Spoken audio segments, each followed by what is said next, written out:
it in the physical workings of the brain. Studies indicate that feeling hopeful engages brain regions critically involved in motivation, reward, and planning. Specifically, the nucleus accumbens and the ventral tegmental area (VTA), key components of the brain's reward system, become active, releasing the neurotransmitter dopamine, which is central to motivation, pleasure, and reward prediction.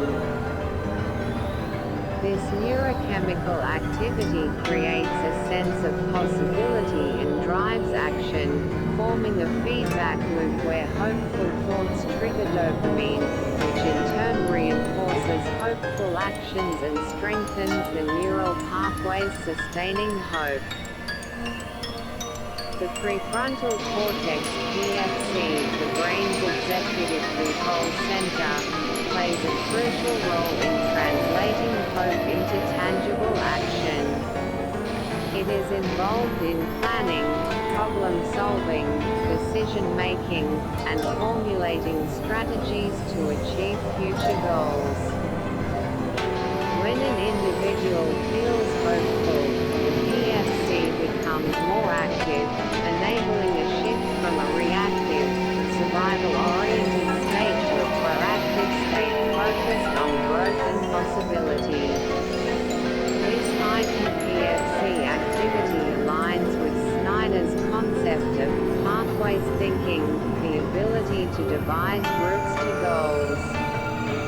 Hope also enhances emotional regulation, another function of the PFC, helping to keep fear and anxiety in check and creating mental space to focus on solutions. Furthermore, hope appears to have a protective effect against chronic stress. Stress hormones like cortisol can negatively impact brain structures such as the hippocampus, which is vital for learning and memory. Hope may counteract these effects by encouraging neuroplasticity, the formation of new, healthy neural connections.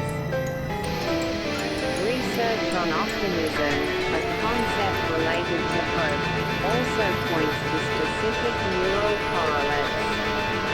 Optimistic attitudes are generally associated with greater physiological activity in the left cerebral hemisphere.